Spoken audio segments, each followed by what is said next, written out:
What's going on, everybody? Aegis here, and I kind of wanted to talk about the TWAB updates that I've been seeing going around Destiny 2. Now, I have not touched Destiny 2 in literally a month. As of this recording, it is August 6th. And as I was reading the TWAB yesterday, Thursday, I noticed that Bungie had put out something that I feel this game does in fact need, and that is a nerf in slide. The slide mechanic is not new to most modern FPS shooters, but the ability to be able to come out of cover to slide, still maintain full accuracy while sliding, it seemed like a risk reward factor that just was not there. And I feel like if most games could do this, where you should be impacted in your overall ability to aim if you were coming out of cover and sliding. I know that this game isn't attempting to be realistic by any metric. I mean, you're killing a god and then turn the god into a gun. Like, okay, fair enough. But inside of competitive shooting, I feel like you shouldn't be able to, at any point, slide into a gunfight with this who dares wins mentality and still come out of the gunfight completely fine because you happen to gain the upper hand by one, ambushing the player that you saw by sliding. It's a really good mechanic and I abuse it. I literally called that out in my tweet this morning. I abuse this mechanic because it's easy. I can slide out with something that's particularly powerful in the meta, whether that is, the lever action scout or a hand cannon. I can completely slide out of cover, ambush whoever I'm looking at in one lane, completely win the fight because that person was not expecting me to go that deep for just one single solitary kill in one lane. I feel like this mechanic shouldn't work. I know for a fact if I were to slide out, this is IRL, I know if I were to do some competition shooting right now, people would be like, what the hell am I looking at here? This guy literally just slid, shot at some targets downrange, didn't hit shit because I know I wouldn't. I know for a fact I wouldn't hit anything. In fact, during research, I couldn't even find an actual practical use for sliding during combat scenarios in either paintball, airsoft, or actual real military scenarios. So I just don't understand. It's cool for a video game, right? Of course. And at the end of the day, you're just meant to have fun. Should be the idea. However, that gets lost in the translation somewhere. How many games have this feature and this feature gets abused? Let's just list them off. You have Modern Warfare and by extension Warzone and by extension Black Ops. You have Apex Legends. You have Battlefield 1 and by extension 5. The new Halo Infinite yet to be released. Even the retro shooter Ultra Kill encourages you to slide while shooting in order to gain more points per average. And I'm not saying this to be negative against a sliding feature. In fact, this is a feature that I love, but I abuse this mechanic in almost every game that I play because it either offers you an advantage that a lot of people don't take control of, where it's unparalleled mobility. In Modern Warfare, the main movement meta is that you slide and then jump to gain extra speed, and then there's also really messes around with your hitbox in some scenarios, so it helps you in that regard. A lot of games like Apex Legends, where you are sliding at Mach 8 down a ramp, it's very hard to hit a target like that, but you make it kind of easier on yourself to fire back at targets because you're the one that's moving around. I like sliding. I think sliding is fun, but it needs to be toned down and reined in a way that you're not just making every single shooter out there on the market fast-paced, balls to the wall, run and gun. I feel like Destiny lost its sort of tactical mode of play when we lost the original year one version of PvP.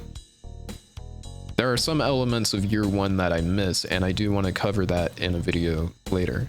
And I'm not saying that I love everything about year one. Of course, I'm saying that there are some aspects of year one that I truly miss. No radar in some regards was kind of cool, but then you kind of go back without the rose tinted glasses and you go, I don't think I would want to see another Destiny future with radar off. Some of the modes back then were really fun. Arming objectives, actually playing objective based modes that weren't just control. But back then in year one, the game was slowed down to almost a crawl. And a lot of people complained, myself included. I was in that camp because it took too long to do certain tasks.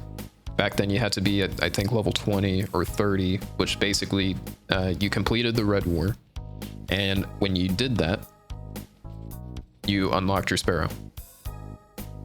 In this modern era of Destiny, you just have a Sparrow out the gate. But back then, things weren't so simple. The movement was so slow. And that's why you had people looking for ways to break the sound barrier by using things like World Mine Zero. Or Titans had skating for a little bit, where you bound your mouse wheel in order to slide, and you would just continuously do so. And this would bring you around the map pretty quickly. But I want everybody to look at this with open eyes, because I truly think, as somebody that uses this mechanic and has abused this mechanic to reach legend inside of ranked, to reach top 6% in the world of PvP players, I used this mechanic and I abused it for so long, and I have been allowed to do so for so long. This change is going to be good. Some other things that I really liked in the recent TWAB was the fact that they brought to light, well, the light subclasses. A lot of these subclasses either fell by the wayside in terms of their PvP dominance. Things like Top Tree Dawnblade, which I was hoping that it would get a nerf or at least get reined in compared to every other mobility-based class that we have currently. Of all the mobility-based classes, we lost Behemoth by a pretty substantial amount. Apparently we're getting a rebuff, which was also in the last TWAB, so we're going to get a faster Behemoth going into next season, which we'll cover. Because I ranted about Behemoth, I think, in my last Destiny video, and I just didn't like the direction that it was going. But back to light-based subclasses. Yeah, Bottom Tree Dawnblade, that's going to make a re-emergence into next season. And this is one of my more favorite aspects of Dawnblade on Warlock, next to Well. Obviously, Well and Bubble are like my main go-tos inside of endgame PvE. But now you have Bottom Tree, or at least you have it back. And I think this rework is going to be kind of huge in just open world PvE, as well as more of the end game PvE if people allow you to play Bottom Tree. I feel like this should have been where the tree was, and we kind of got that in that exotic Dawn Chorus, which allowed you to make enemies explode while in the super. But now it just has that innately built in to the subclass. So I feel like that's going to be huge. One of my favorite subclasses to play as if I am playing Warlock, which is Bottom Tree Stormcaller.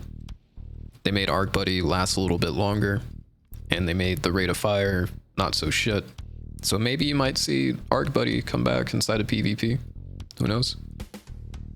And the super itself might have a little spectacle to it. So we'll see. It now fires arc projectiles on cast, so we'll see what that's like. For Middle Tree Sunbreaker, which is one of my favorites inside of the Titan subclasses, if I am playing Sunbreaker at all, I'm usually playing Middle Tree.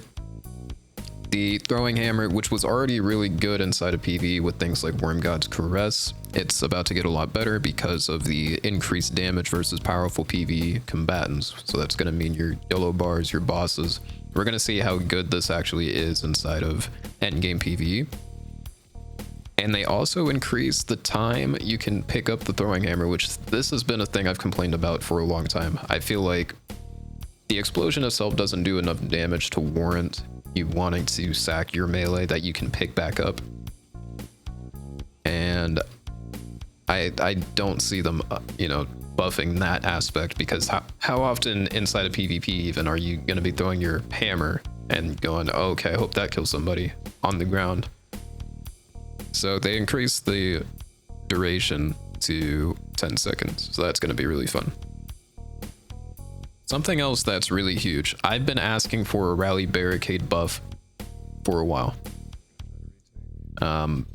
Rally barricade used to do a lot of things inside of, back then endgame PvE was only Leviathan, but back then you really needed rally barricade in order to succeed inside of Leviathan. That self-loading reload that you got while you were behind a rally barricade was just too good.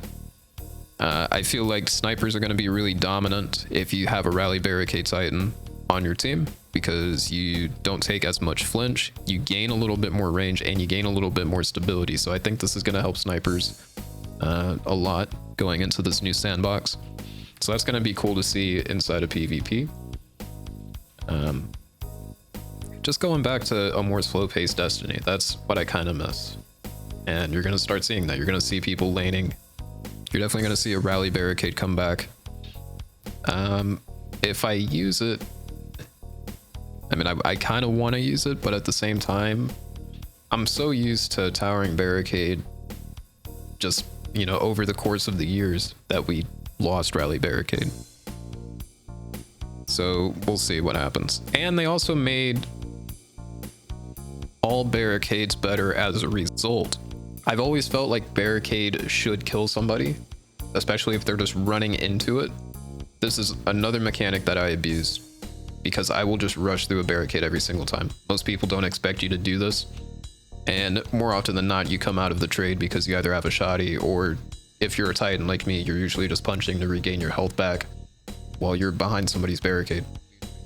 So this is going to be a really good change, and like I said, I just want people to go into this new sandbox, open eyes, do your best, do your due diligence, to not immediately go, oh, this is where Destiny died. I can't stand Bungie anymore. Jesus. How are you gonna do this to me every single sandbox? A lot of good stuff here. There was a post on Twitter by Joe Blackburn, of all people, the new game director for Destiny 2, that talked about the direction for PvP.